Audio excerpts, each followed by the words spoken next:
സൗമ്യ കേസിൽ അവസാന നിയമ പോരാട്ടവും നിലച്ചു. ഗോവിന്ദചാമിയുടെ വധശിക്ഷ പുനഃസ്ഥാപിക്കണമെന്നാവശ്യപ്പെട്ട് സംസ്ഥാന സർക്കാർ സമർപ്പിച്ച തിരുത്തൽ ഹർജിയും സുപ്രീംകോടതി തള്ളി.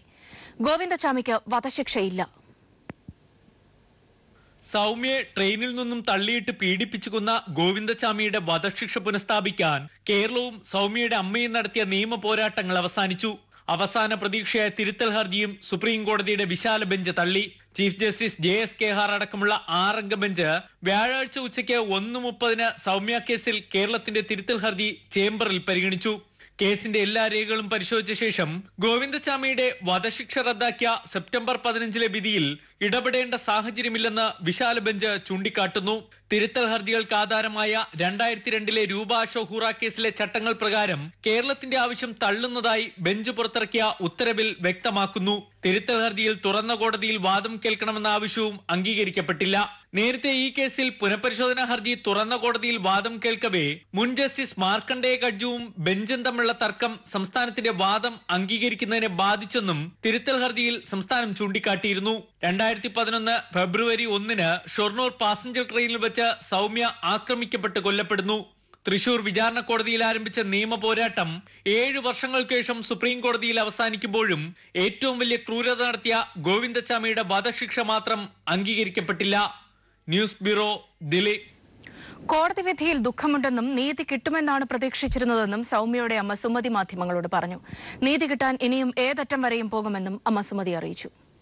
പക്ഷേ സുപ്രീം കോടതിയിൽ നിന്ന് നീതി കിട്ടുമെന്നാണ് എൻ്റെ വിശ്വാസം. നീതി കിട്ടാത്തതിൽ ഒരുപാട് ദുഃഖമുണ്ട്. ഇനി എന്താവുമെന്ന് എനിക്കറിയില്ല. ഒന്നും പറയാനും കിട്ടുന്നില്ല എനിക്കൊന്നും. എത്രയും വേഗം ഗോവിന്ദചാമി ചാവണം എന്ന് വിചാരിച്ച് കാത്തിരിക്കുന്നവളാണ് ഞാൻ. ഗോവിന്ദചാമിയുടെ മരണമാണ് ഞാൻ ആഗ്രഹിക്കുന്നത് തന്നെ. എനിക്ക് നീതി കിട്ടുന്നവരെ ഞാൻ മുന്നോട്ട് പോകും. സൗമ്യ കേസിൽ സർക്കാർ ചെയ്യാവുന്നതെല്ലാം ചെയ്തിട്ടുണ്ടെന്ന് കോടിയേരി ബാലകൃഷ്ണൻ. ഗോവിന്ദചാമിയെ സുപ്രീംകോടതി വെറുതെ വിട്ടാലും സംസ്ഥാന സർക്കാർ വെറുതെ വിടില്ല. കേരളത്തിലെ ജയിലിൽ നിന്നും ഗോവിന്ദചാമി ഒരു കാലത്തും പുറത്തിറങ്ങില്ലെന്നും കോടിയേരി പറഞ്ഞു. ഒരു ഗവൺമെന്റ് ചെയ്യാൻ സാധിക്കുന്ന പരമാവധി കാര്യം നിയമപരമായിട്ടുള്ള ഇടപെടൽ സൗമ്യ കേസിന്റെ കാര്യത്തിൽ നടത്തിയിട്ടുണ്ട് എന്നാണ് വസ്തുത. ഏതായാലും LDF ഗവൺമെന്റ് അധികാരത്തിലിരിക്കുന്നിടത്തോളം കാലം ഗോവിന്ദചാമിക്ക് ജയിലിൽ നിന്ന് മോചനം ഉണ്ടാവുകയില്ല എന്ന കാര്യം ഇടതുപക്ഷ ഗവൺമെന്റ് ഉറപ്പിക്കും. മൂന്നാറിലെ വൻകിട കയ്യേറ്റക്കാരുടെ ഭൂമി തിരികെ പിടിക്കുമെന്ന് കോടിയേരി ബാലകൃഷ്ണൻ. പിടിച്ചെടുത്ത ഭൂമി ഭൂരഹിതർക്ക് വിതരണം ചെയ്യും. 1977 മുൻപ് ഭൂമി കയ്യേറിയവർക്ക് ഉപാധിരഹിത പട്ടയം നൽകുമെന്നും CPI-യുമായി നയപരമായ പ്രശ്നങ്ങൾ ഇല്ലെന്നും കോടിയേരി വാർത്താസമ്മേളനത്തിൽ പറഞ്ഞു. മൂന്നാറിലെ ഭൂപ്രശ്നങ്ങളിൽ LDF-ന് ഏകോപിത നിലപാടുണ്ട്. അവിടുത്തെ വൻകിട കയ്യേറ്റക്കാരുടെ ഭൂമി സർക്കാർ തിരിച്ചുപിടിക്കണമെന്ന് CPI-എം സംസ്ഥാന സെക്രട്ടറി കോടിയേരി ബാലകൃഷ്ണൻ പറഞ്ഞു.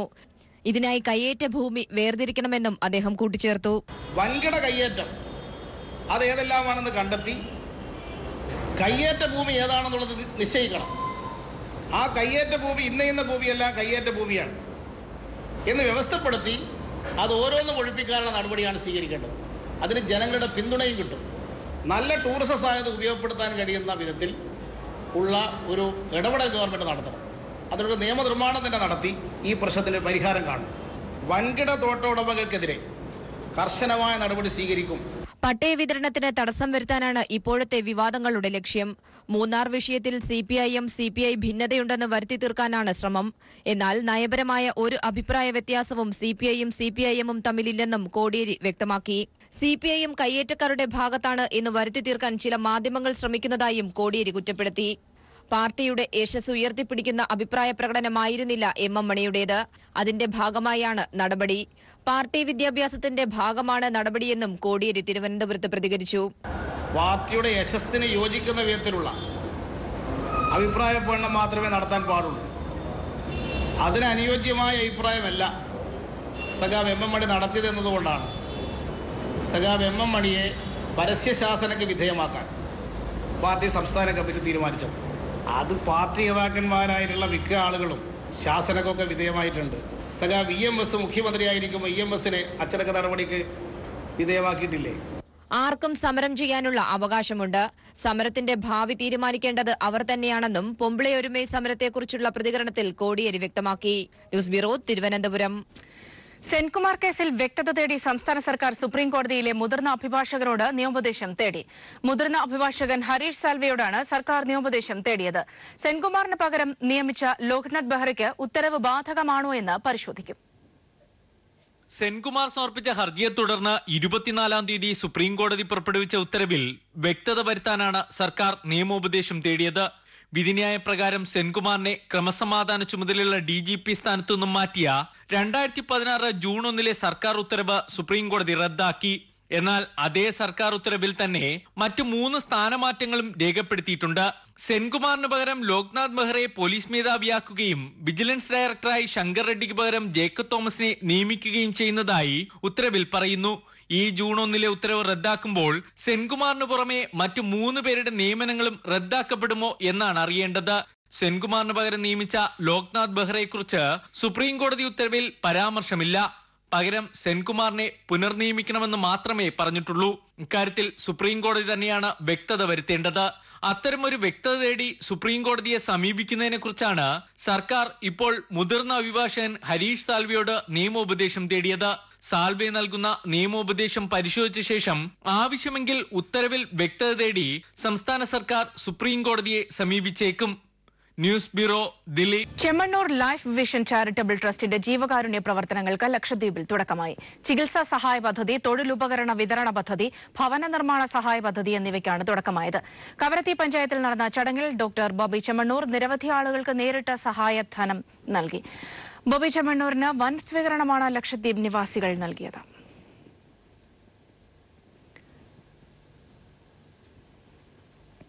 ജ്യോതിഷ വിശാരദ് ബി അജയകുമാറിന്റെ നേതൃത്വത്തിൽ ജ്യോതിർഗമയ പുരസ്കാര സമർപ്പണം തിരുവനന്തപുരത്ത് നടന്നു.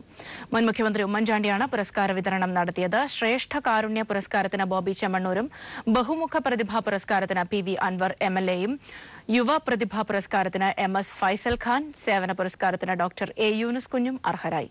വനമന്ത്രി K രാജു കീർത്തിപത്ര സമർപ്പണം നടത്തി. ഇന്ത്യയിൽ അഴിമതി ഏറ്റവും കുറവുള്ള സംസ്ഥാനങ്ങളുടെ പട്ടികയിൽ കേരളവും. ദേശീയ ഏജൻസിയായ CMS ആണ് 2016-17 സാമ്പത്തിക വർഷത്തെ കണക്കുകൾ പുറത്തുവിട്ടത്. ഏറ്റവും അഴിമതിയുള്ള സംസ്ഥാനം കർണാടകമാണെന്നും റിപ്പോർട്ട് വ്യക്തമാക്കുന്നു. സർവേ ഫലത്തിൽ സംതൃപ്തിയുണ്ടെന്ന് മുഖ്യമന്ത്രി പിണറായി വിജയൻ പ്രതികരിച്ചു. അഴിമതി കുറയ്ക്കുകയല്ല, ഇല്ലാതാക്കുകയാണ് ലക്ഷ്യമെന്നും അദ്ദേഹം പറഞ്ഞു.